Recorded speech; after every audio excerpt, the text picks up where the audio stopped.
제네시스의 간판 모델 G80이 4년 만에 부분 변경 모델로 돌아왔습니다.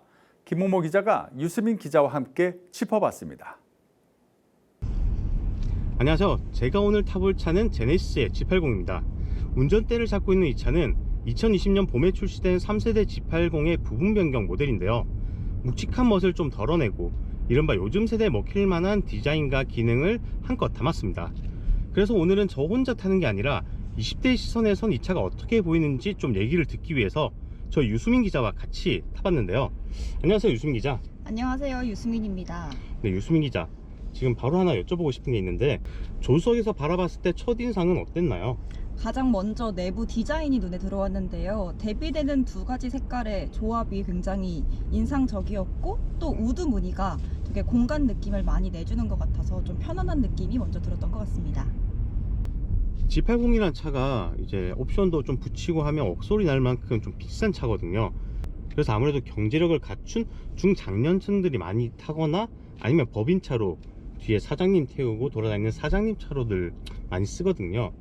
근데 이제 유수민 기자가 봤을 때 이 차가 아재 냄새는 안 나는지. 가격은 약간 접근하기 어렵긴 한데 디자인만 봤을 때는 올드하다는 느낌은 특별히 들지 않고 네, 저는 그렇게 느껴집니다. 현대차 그룹의 신차들이 나올 때 요즘에는 다 이렇게 계기판과 센터페시아 화면이 이어진 길다란 직사각형 형태의 큰 화면으로 구성되거든요. 전 이게 참 이쁘다고 생각하는데 유수민 기자는 어떠세요? 네, 저도 이렇게 크고 긴 디스플레이는 좀 처음 보는데 일단은 딱 들어오자마자 차 내부가 많이 변하고 있고 발전하고 있구나 이런 인상을 주는 가장 큰 포인트가 된 것 같습니다.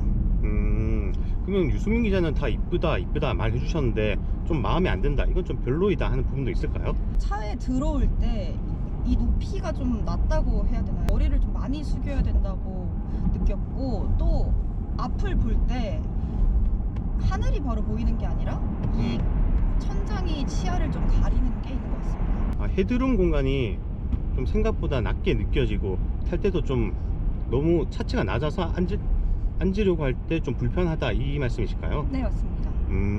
그렇군요. 좀 승차감은 어떠신가요? 승차감은 특별히 불편한 것도 없고 무난하다고 생각되는데 가장 큰 장점은 제가 뒤통수가 좀 튀어나온 편이라서 의자, 등받이, 머리 닿는 부분이 보통 많이 불편해서 보통 약간 비스듬하게 머리를 하고 갈 때가 많거든요. 근데 이 의자는 이렇게 바르게 기대도 불편함이 없다는 게 너무 편합니다. 수민 기자가 아까 헤드룸, 즉 머리 공간이 좀 협소한 것 같다, 그렇게 좀 느꼈다고 얘기했잖아요. 그러면 무릎 공간 앞으로나 옆으로나 좀 좁다, 불편하다, 이런 느낌을 좀 가지실까요? 앞 공간은 충분히 넉넉해서 다리를 굽히거나 해도 충분히 여유 공간이 있고 편안합니다. 볼보 코리아가 한국 시장에 맞춰서 이제 기본 내비게이션을 T맵으로 바꾸고 300억 원을 들여가지고 인포테인먼트 시스템을 확 바꿨거든요. 그래서 국내 소비자들에게 굉장히 큰 사랑을 받았거든요. 그 기능들이 뭐 안에 노래를 틀어주고 뉴스를 읽어주고 날씨를 알려주고 간단한 농담 같은 거 던졌을 때 차가 마치 심심이와 대화하듯이 그런 답변도 들을 수 있단 말이에요.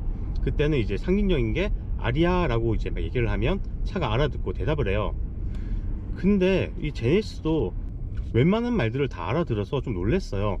뭐 어딘가 길을 찾아달라 뭐 이런 것도 좀 음성 인식률이 안 좋아가지고 잘 못 알아듣는 경우도 많은데 몇 번 시도해 봤을 때 다 알아듣더라고요. 썬루프 열어줘. 썬루프를 열게요. 이런 음성 인식률이 얼마나 좋은지 여러 가지 실험을 해봤는데 인상적인 게 운전석에 앉은 사람의 목소리는 인식을 해서 그 명령어를 수행을 하는데 조수석에 앉은 사람이 명령어를 말했을 때는 아무런 응답이 없습니다. 오늘 날씨 어때? 실제 유리창은 이 썬루프 면적에서 절반밖에 열리지 않지만 근데 이 기본 프레임 면적이 굉장히 넓어 가지고 하늘 위가 온전히 보입니다. 이 차의 앞면을 넓게 차지하고 있는 이 그릴에 먼저 눈이 가는데요. 그릴의 X자 무늬가 이 차와 다른 차를 확실하게 구분해주고 또 멋있다는 인상까지 더해줍니다.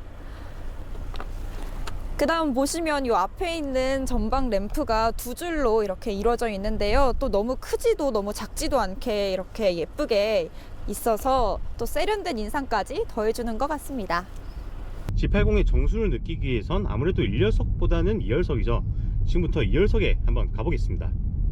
뒷자리에 오면은 이 화면 이렇게 보시면 이렇게 원하는 영상을 자유롭게 선택해서 볼 수 있는데요.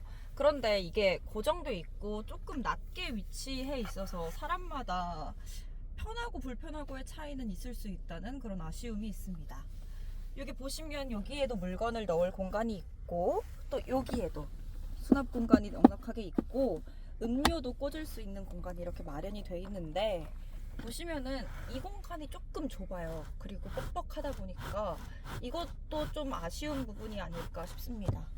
수민 기자가 아까 조수석에 앉았을 때 헤드룸 공간이 좀 낮게 느껴졌다고 했잖아요. 여기 2열에 탔을 때는 어떠세요? 일단 보시면은 높이가 저기는 좀 사선으로 돼 있고 이쪽은 일자로 돼 있어서 저기보다는 여기를 탈 때 훨씬 여유 공간이 있다고 생각이 돼서 편했고, 그리고 머리 위로 주먹 2개 정도 들어가다 보니 좁다고 여유는 충분한 것 같습니다. 그러고 보니까 이쪽 보면 여기 머리 공간에 움푹하게 좀 들어가도록 설계가 되어 있네요. 네. 2열석 앞쪽에 있는 디스플레이에는 이렇듯 M 모양으로 넷플릭스, 유튜브, 웨이브 등이 있어서 손가락 터치만으로도 내가 원하는 컨텐츠들을 볼 수 있습니다. 1열석과 2열석을 나뉜다기보다는 왼쪽과 오른쪽으로 거의 가운데 뼈대 부분이 횡단하듯이 나뉘어져 있어서 이런 것도 되게 독특합니다. 같은 2열석이라도 좌우로 몸을 옮기기가 좀 많이 불편하네요. 제가 작년 여름쯤인가 이 G80보다 조금 더 덩치가 큰 G90 신형 모델을 이제 영상 뉴스를 만든 적이 있었는데 그때 트렁크 공간이 되게 널찍한 걸 보고 이게 얼마나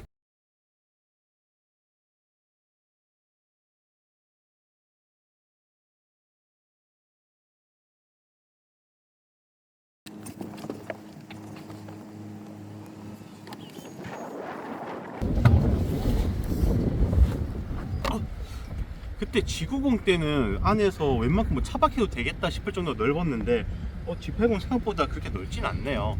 근데 뭐 골프백 뭐 5개 정도는 충분히 들어갈 그 정도의 크기인 것 같습니다. 이 차를 타고 도심부터 올림픽대로 같은 뭐 공도 등을 달리면서 이런저런 기능들을 좀 살펴봤는데요. 수민 기자, 이 차의 여러 점을 뭐 살펴봤는데 딱 별점으로 매기자면 몇 점 줄 수 있을까요? 저는 5점 만점에 3.5점 주겠습니다. 왜 3.5점이죠?